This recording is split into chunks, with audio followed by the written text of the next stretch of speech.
টি-20 বিশ্বকাপে হতাশাজনক পারফরম্যান্সের পর কঠোর সিদ্ধান্ত নিয়েছে England and Wales cricket board ECB. কেন্দ্রীয় চুক্তিতে থাকা ইংল্যান্ডের ক্রিকেটারদের গণমাধ্যমে কথা বলা ও সাক্ষাৎকার দেওয়ার উপর সাময়িক নিষেধাজ্ঞা জারি করা হয়েছে। ব্রিটিশ সংবাদ মাধ্যম আই পেপারের এক প্রতিবেদনে বলা হয়, আসন্ন কাউন্টি মৌসুমের আগে কোনো সাংবাদিক বা টেলিভিশন চ্যানেলের সঙ্গে Gold's Gym across 30+ countries with over 700+ locations worldwide. Train anywhere, belong everywhere. কোনো কথা বলতে পারবেন না জাতীয় দলের এই তারকা ক্রিকেটাররা। ইতিমধ্যেই সব কাউন্টি দলকে জানিয়ে দেওয়া হয়েছে অ্যাশেজ স্কোয়াডে থাকা খেলোয়াড়দের সঙ্গে পরিকল্পিত সব সাক্ষাৎকার বাতিল করতে হবে। সাধারণত মৌসুম শুরুর আগে 18টি কাউন্টি দল তাদের মিডিয়া দিবস আয়োজন করে থাকে। সেখানে খেলোয়াড়রা সাংবাদিকদের সঙ্গে কথা বলেন এবং নতুন মৌসুম নিয়ে নিজেদের পরিকল্পনা তুলে ধরেন, কিন্তু এবার সেই নিয়ম ভেঙে কঠোর অবস্থান নিয়েছে ইসিবি।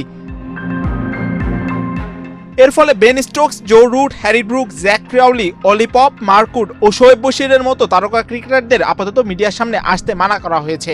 জুনে লর্ডসে নিউজিল্যান্ডের বিপক্ষে প্রথম টেস্টের আগ পর্যন্ত এই নিষেধাজ্ঞা বহাল থাকতে পারে বলে ধারণা করা হচ্ছে। ইসিবির প্রধান নির্বাহী রিচার্ড গোল্ড এবং ইংল্যান্ড দলের ব্যবস্থাপনা পরিচালক রব কি শীঘ্রই একটি বড় সংবাদ সম্মেলনে দলের সাম্প্রতিক ব্যর্থতা নিয়ে কথা বলবেন বলে জানা গেছে। সেখানে অ্যাশেজ সিরিজ ও বিশ্বকাপে ইংল্যান্ডের হতাশাজনক পারফরমেন্স নিয়ে ব্যাখ্যা দেওয়া হতে পারে। সর্বশেষ অস্ট্রেলিয়ার মাটিতে অ্যাশেজ সিরিজে 4-1 ব্যবধানে হেরে সমালোচনার মুখে পড়তে হয় ইংল্যান্ডকে। এরপর ইংল্যান্ড টি-20 বিশ্বকাপে সেমিফাইনাল পর্যন্ত উঠতে পেরেছিল, তবে সেখানে স্বাগতিক ভারতের কাছে অল্প ব্যবধানে হেরে বিদায় নিতে হয় তাদের।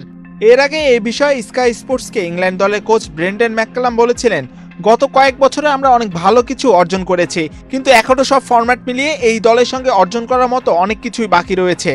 আমাদের একটু সময় দিতে হবে, ভেবে দেখার জন্য, বিষয়গুলোকে ঠান্ডা মাথায় বিশ্লেষণ করার জন্য এবং নিরপেক্ষভাবে বোঝার জন্য যে কোনো জিনিসগুলো কাজ করছে আর কোনগুলো করছে না। এদিকে ইংল্যান্ড বোর্ডের এক কর্মকর্তার ভাষায়, ওরা আমাদেরই খেলোয়াড়, ইংল্যান্ডের দায়িত্ব পালন করার সময় তারা কথা বলবে। সব মিলিয়ে ব্যর্থতার পর দলকে নতুনভাবে গুছিয়ে নিতে এবার এই নতুন অলিখিত আইনে নিজেদের প্লেয়ারদের নিল ইংল্যান্ড ক্রিকেট বোর্ড।